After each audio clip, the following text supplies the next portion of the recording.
Welcome to Elements of Community, a podcast about discovering and exploring the elements of community. I am Lucas Root, and each week we talk with a community leader about what makes their community thrive and bring value to both the leaders and the members. Join me as we unpack the magic of the elements of community.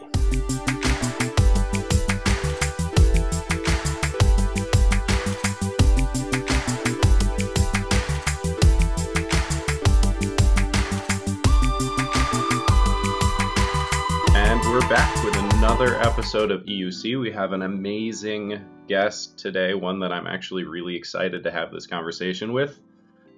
Jackie, would you tell us a little bit about yourself? Sure. Thank you so much too, Lucas, for actually having me come on your podcast. I'm very excited about this and to share, my community projects with you. So my name is Jackie Nepola, and I am, I guess you would call me and categorize me as a serial entrepreneur. But started in the corporate world and had myself a very successful business. It was a beauty academy, and I had no previous experience either as a beautician or a hairstylist or anything. I was always loved the industry, and I was so passionate about education, and that's kind of where I started my journey. What building a community actually is, and that's kind of okay. Hold on. I mean, we can't not talk about community, obviously, but what you're telling me is that you had no reason to go into the beauty world except that you just loved it, and you did, and that's it.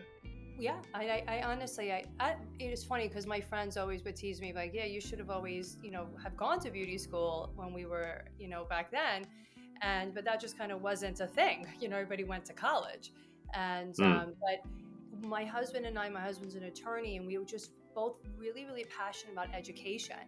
And we saw this awesome opportunity to take over a very struggling beauty academy. And that's what we did. And I never stepped foot into a beauty school until they gave me the keys to my own beauty school. I'm like, okay, here's your beauty school. I was like, oh, okay. This is really happening now. Yeah, this is happening.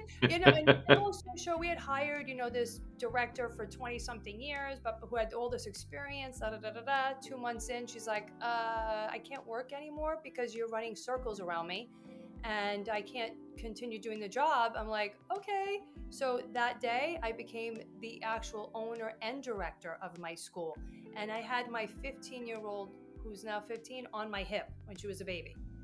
So I then became this director, and I fell like in love with it. Like, when you want to talk about what your passion and your purpose is, I could really understand when people would say that to me now, because I never really understood it, until that time came when I had that.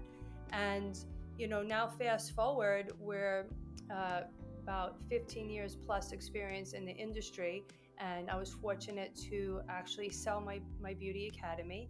And I am actually, yay! It was a bittersweet. There's so much I really actually didn't like about it, was all the government stuff that I had to deal with. But what I loved so much was dealing with my students and my team. That was everything to me and more. So I actually took my experience as a life advisor for those 15 years, now took that experience and my passion of the beauty school industry, and I am now have created what's called Next Gen Boss, and BOSS is build oneself. And now I strictly stay in my lane of beauty school world, and I get the best of both worlds. I'm creating my community, but I don't have the responsibility of the school. So woof, I don't have to deal with accreditation and financial aid anymore. I just get to play with students all day. Like, it's the best job I could ever imagine. So taking again the passion and purpose and knowing exactly what that means, I was able to do it again, basically. That's amazing. So sort of to recap, you launched into a beauty school with no experience and no reason to assume that you were going to succeed except for your passion and skills that you had so far, which is awesome. That's super bold. That's amazing. You did it for a while. You built something that was awesome enough that it was worth selling. right? It was worth something to someone else. Somebody bought it from you. They didn't just take it over. Like you sold. Like that's amazing Yeah. all by itself. You know, even if you had experience and had a reason to be able to say this is going to succeed, still building something that's worth selling is a huge, like that's a huge achievement. That's amazing.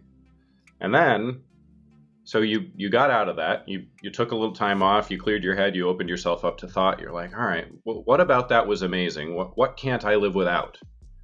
And what I'm hearing is the beauty industry, right? You fell so in love with it that you just had to stay. You had to stay in it. Interaction with people and building a community and you know, supporting and growing personally with that community. That's what I heard. 100%. It was actually what I realized most when I sold my school. I did start another business. It was a hair product line, and it was me. It was just me. And I was very Mm, lonely. I was like looking around for like, wait a minute. I used to have two assistant directors. I had all these teachers. I had, students during the day, clients in a team, and the same thing at night. So I was surrounded by people that mm, I loved being around, that was like-minded. And then mm-hmm. I was working by myself and I hated every ounce of it, honestly. Like I literally developed this Oh, whole kind of how pick my cool. head up and go, I'm lonely. What do I do now? And then COVID, Yeah. and then I couldn't go into schools anymore and speak. So, Mm-hmm. so I created more community. Again, I'm a very community driven person. And that's kind I of what, I hear that. You yeah, tried out solopreneur in an industry, you know, right? You'd succeeded. You sold a business. Like you know that industry. You were a solopreneur. It wasn't for you. yeah, it was not, I did not like it. So, now again, I said, I'm fortunate now that we're able to go back into the beauty schools. And you know what? It's for me, it's my comfort zone. And when you find that zone, it, you wake up and it's just, I'm always happy because I'm happy doing what I'm doing. And that's the best part for me. And I always say this, if I'm not helping somebody, if my job is not involved with other people, that I get what I call MIM, and this is a program that I started, and it's MIM is MIM, it's mentor, inspire, and motivate. And that's what I Mm. bring in to the schools. I bring all my life advising experience, my experience of being a school owner, and I've done it all in the school. So now I get to stay in my lane and I get to do what I love to do and help people at the same time. So I'm like, win-win. And no stress about Amazing. owning a school.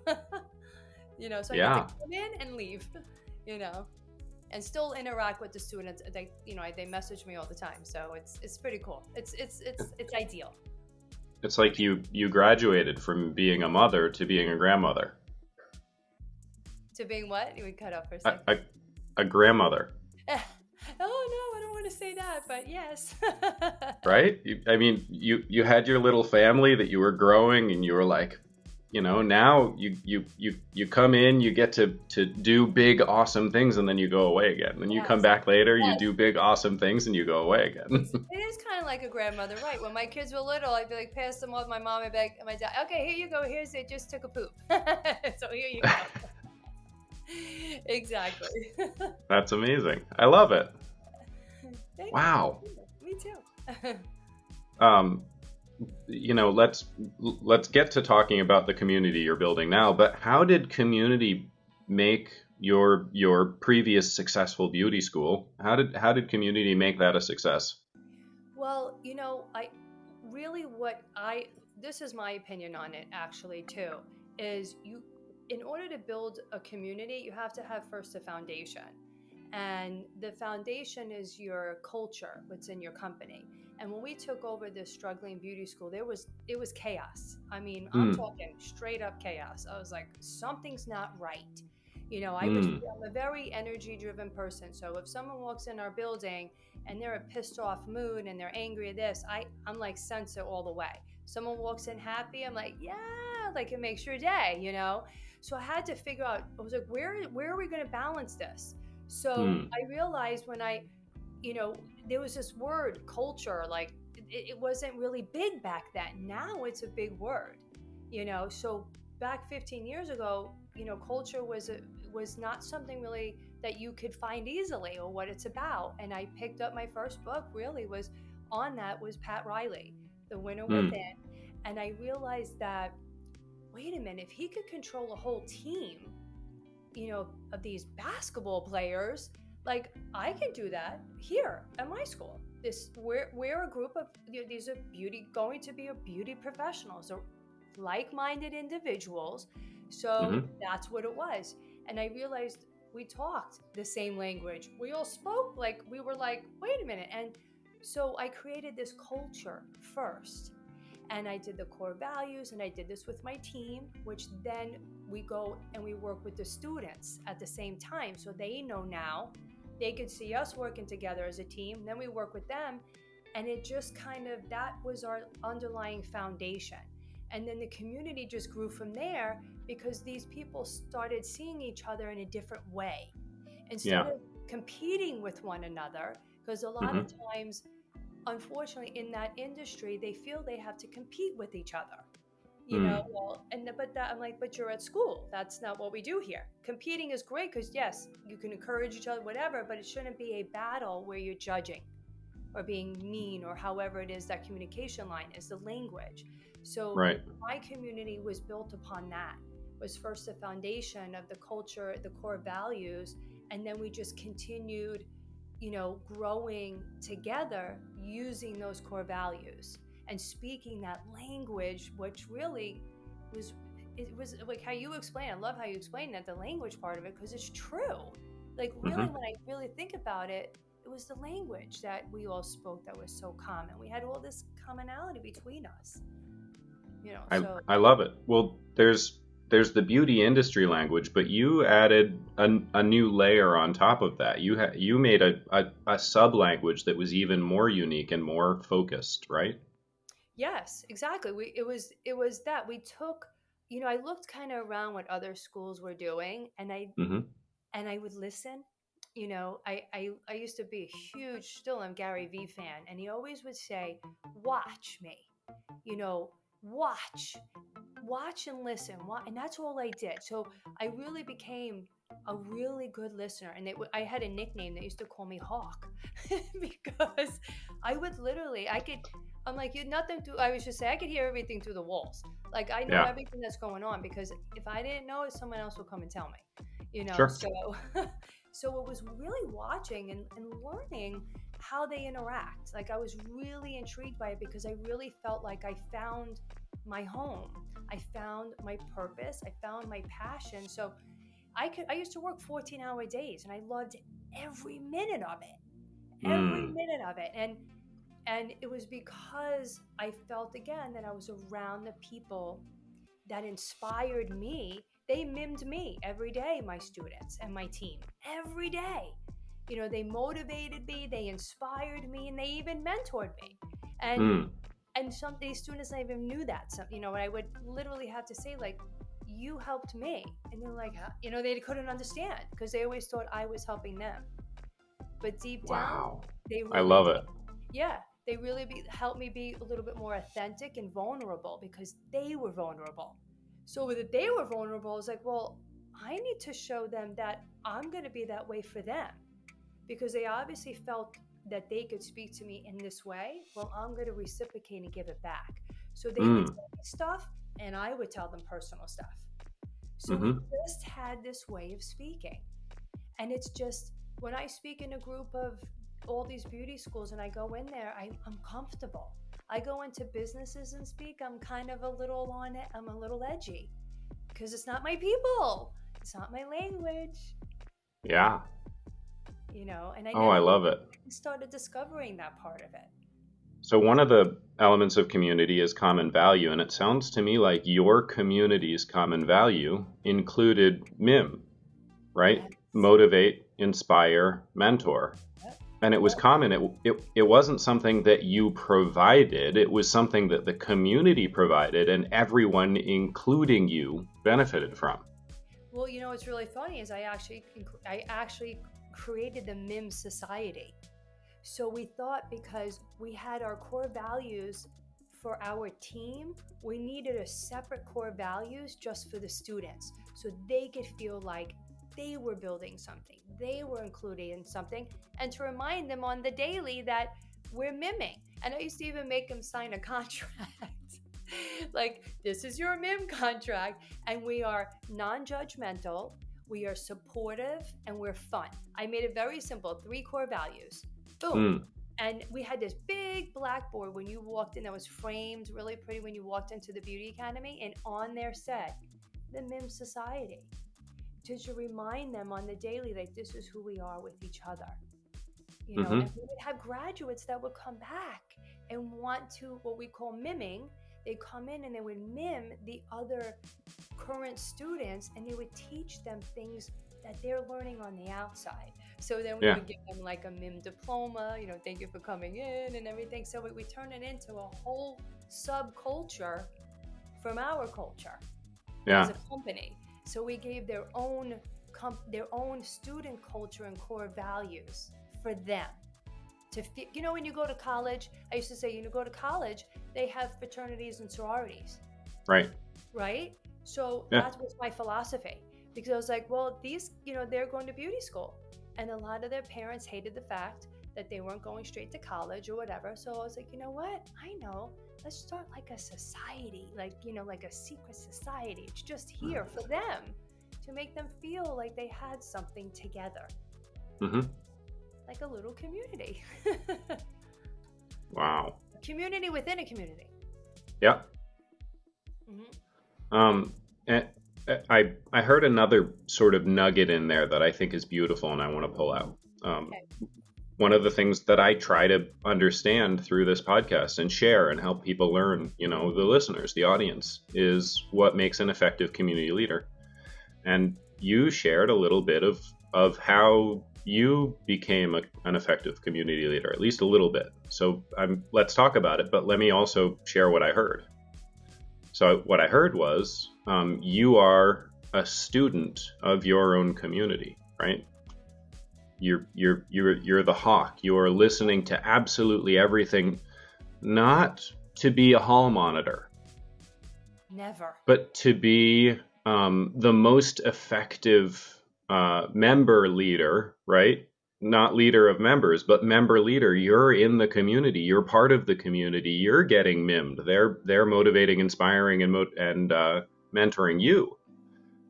You were listening and watching absolutely everything so that you could be a student of that community as the leader. Be a student of the community as the leader. I love it. I'm amazed by it. Yeah. What else makes an effective community leader? You know, it's funny because I wasn't the best when I first started, and I am a New Yorker, Italian New Yorker, and I used to have a very short fuse. And I remember sitting there one day, and I had a student who was pissed off about something, and I had a teacher there with me, and the student was going on, and I'm listening to her just bash and bash and bash me as in front of my face. My instructor sitting next to me literally leans over and says, I could feel the heat coming off your body. Because I was in the red. All I saw was you're fuming. Red. Yes. Yeah. Right then and there, I realized I need to fix something. Something wasn't right. Mm-hmm. You know, so it's knowing, being very self-aware also is a very important factor, I believe, in leadership, 100%. And if you got to be able to take constructive criticism as well. So I was very clear also with my team. My job was to make them a shining star. Their job was to make me a shining star. So back and forth. And I was a very firm believer in everybody needs someone to talk to. That is like one of my taglines for my life coaching business because of my school. I had students lining outside my office door where they would joke and say, I need a ticket taker, like at the deli, because there would be people, we were shooing them back to class because they needed to come in and talk. They wanted to talk. So I made it where I was available for my team to talk. I was available for my students, and my team made themselves available because I did. They followed me. Hmm. Because I allowed it. I wanted it. That's how I wanted it. I wanted us to work as a team. And if you ever go, I learned this from one of my mentors, that you'll know when you're doing it something right, was when you walk into your business and everybody keeps doing what they're doing. No one just turned around and goes, oh shit, here comes the boss. Let's Right. hurry up and make pretend we're working, or make pretend this, or, oh, hi, Jackie. Hi. No. Like, hell no. When I walked in the building, that music better have been pumping. People could have been, I don't care if you're talking, I would love to see you dancing in the middle of the hallway. Like, that was our culture. Mm-hmm. That was who we were. Yeah. And if I was like that, then they felt like, oh, wait, I can be comfortable. Yes, comfortable. Making people feel comfortable was Mm-hmm. another thing. And also as a leader, like I I know how to hire the right people to put them in the right positions. I don't know how to do financial aid like a genius does. Yeah, I know how to do it because I always did a little piece of every job responsibility in my job. I did. So I could know and understand what maybe the director of first impressions was thinking. That's my front desk. So I taught classes, I did financial aid, I did this, I did everything in the building. So I know how to relate and talk to people. You hire your weakness. I know my strengths. I hire on my weaknesses. That's it. That's the end. That was it. That's how you do it. Hire on your weaknesses and know your strengths. And I was fortunate to have the best team. Best team. Awesome.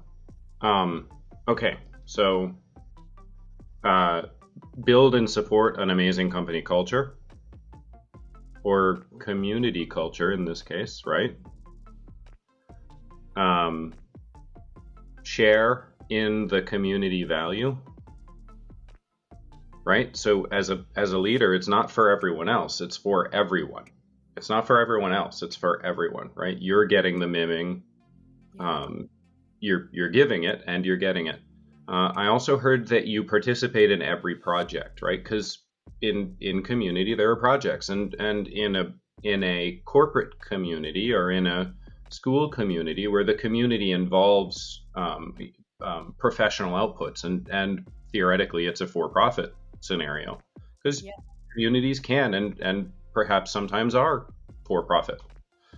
It sounds to me like the jobs that need to be done in order for the profit to be generated, it sounds like those are projects, and you're participating in every one, even if it's only a little bit, right? You're participating in financial aid, you're participating in curriculum writing, you're participating in, some of the instruction work. Um, it sounds like those are aspects of being an effective community leader, and part of what you think made you awesome, and I tend to agree. Thanks. It was really because I learned to hire the right people after a while. In the beginning it was tough because I didn't have a name. No one knew who we were. No one had any Mm, idea. And here I was like, I'm the boutique academy. They're like, what the hell is that? Well, I have 12 students in my class. How many do you have? 25, 30 is what they had. I'm like, I'm not doing that. So I think yeah. I was able to bring on people that experience a different way in the beauty school industry. And I wasn't doing it that way. I always would say to my team, let everybody go this way to the left because the right is right for us. Because we're not going to follow them. We're going to do our own stuff. We're going to create our own community. We're going to create our own culture. We don't have to do what they're doing. And I was just very involved. And I got the best, I always remember this, I got the best compliment from an instructor of mine who had literally 20 something years experience over me in the beauty Mm, school industry. And she said to me when I had to tell them that I was leaving and selling my school, she said, I'll be forever grateful for you because you were the only director and owner that I ever worked for that understands both sides. She said, you understand the business side, but you also understand the art creative side. Because I myself am that person too. I'm a split. I can split it. I'm on the business side, which I love. I could live and breathe. But remember, I only like to talk what I like to my strengths. This I could talk with you all day long. Talk about finance, accounting, and analytical statistics and this. I'm like, oh, I wouldn't even join the conversation. I would just keep my mouth shut. I'm a firm believer I don't say anything unless I know what I'm talking about or experienced it. You know what I mean? So I just, like, again, I just was just in my place of being. I was in it. And literally, it was in it to win it. I was like, there is no word for failure here because I love it so much. And, I love it. Like, really did. I always would say the good outweighed the bad. And boy, oh boy, you should do a show and just on the bad stuff that happens. And we can get back on there. And that will be like like the stuff that can go on. But if you're a business owner, that's part of it. I actually had a listener write in that they wanted to hear a show about the bad stuff in community, and I was thinking about it. Like, I will. If I find the right community leader, maybe I'll do that. Oh yeah, especially in a beauty school, boy, there's drama every single day. Every day, not every. I won't say every day. We got lucky, and I used to. Again, it's just leadership. You know, so there's only so much shit I would take. So you have to learn that. Right. So you have an extraordinary track record. You've built an amazing community. How are you taking what you've learned and sort of retooling that into the new community that you're building now? And what are the sort of lessons that are driving that to be successful? Well, it's experience also. Sure. And I'm a firm believer too on I believe your life lessons really is what helps you in your career versus going to college. And like I have a degree in business, and like the one thing I remember literally is my professor saying location, location, location, and made us read like this book from Lee Iota. Is that it? No, is it Lee? I always forget his name. He was the guy with the cars. I can't remember his name now. The Lee Iacocca, the president of Chrysler in the 80s and 90s. Correct. Yes. That is a book I remember reading. That was it. How much money did that cost me? You know what I mean? So for me, it's experience. So I was very, very, again, I was in a position that I found that I loved. And, but there was a time to get out. Because this goes on your show. This has got to go on the other show. I'm not going to even put it out there, but a really horrible situation happened. It devastated me. It rocked me to the core. And you want to talk about, I'm a very strong-minded person, and this took me down. So when one person affected another person in my building, that was it. I was done. And it was a very difficult time, but it got back up. But again, for me, it's the community part. So now all of that experience that I have, I bring it to the forefront now. And again, I'm so lucky that I get to have both of the things I just love so much. And I could be in the beauty industry, and I could be with these students. And I tell them, I literally tell them every time I go in there, I say, I'm going to talk to you like I talk to my students. And this is what I'm going to do. Because again, it's experience. So I'm fortunate to have that.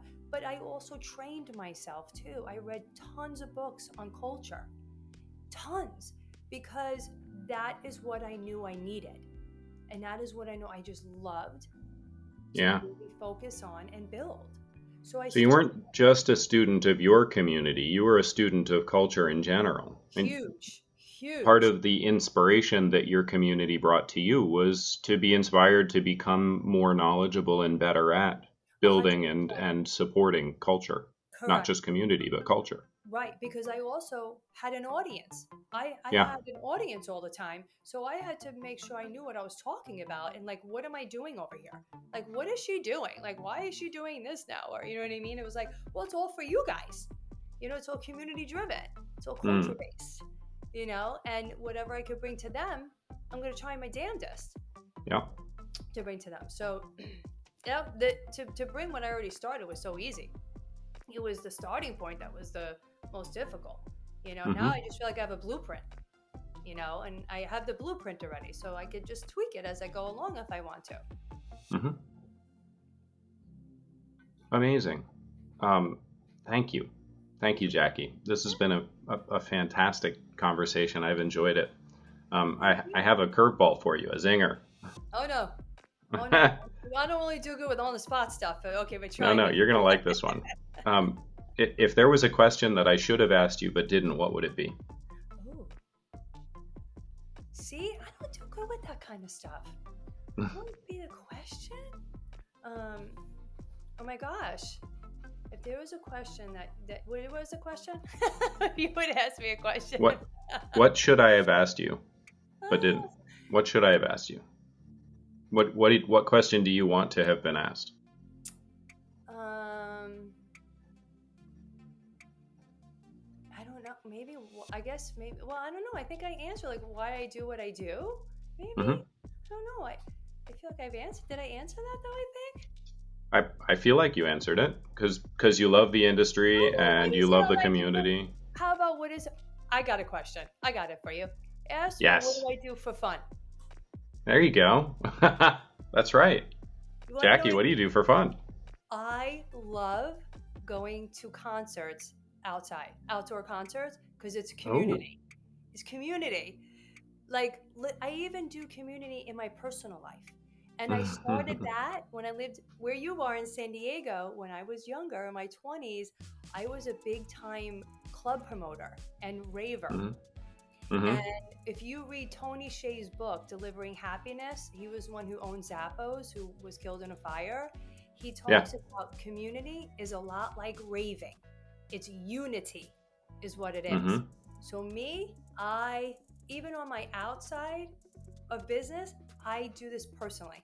My friends that I hang out with, and we go together to Mexico every year, like 20 of us, to a music festival for 5 days. I call it white people reggae. It's like reggae on the beach, but it's all the bands from California. and it's a community. It is all like-minded language, same language. And I do that actually for me with my husband, who I've been with 28 years. So when I'm in community, I am like living, breathing community in personal and business. It's just who I am. I love it. That's awesome. Yeah. Thank you, Jackie. Oh, okay. That was a good question. I got it. Amazing. As we wrap up, where can our listeners find you? So I'm on Instagram at Jackie Nepola, and it's N-E, not A, E like elephant, P like Peter, O-L-A, on Instagram, on Facebook. And we're starting, you'll start seeing eventually Next Gen Boss will be up there, and it's N-E-X-G-E-N Boss. So we're just starting that Instagram too. Awesome. I'm excited to see what you do with it. Thank you. Me too. I'm really excited. Thank you, Jackie. Thank you for joining us this week on Elements of Community. Make sure to visit our website, elementsofcommunity.us, where you can subscribe to the show on iTunes, Stitcher, Spotify, or via RSS so you'll never miss a show. If you found value in this show, we'd appreciate a rating on iTunes. Or if you'd simply tell a friend about the show, that would help us out too. If you like the show, you might want to check out our EOC Inner Circle, where we deep dive with each guest on the inner workings of their community. We cover things like community model, profitability, and engagement strategies. You can join the Inner Circle at elementsofcommunity.us/inner circle. Be sure to tune in next week for our next episode.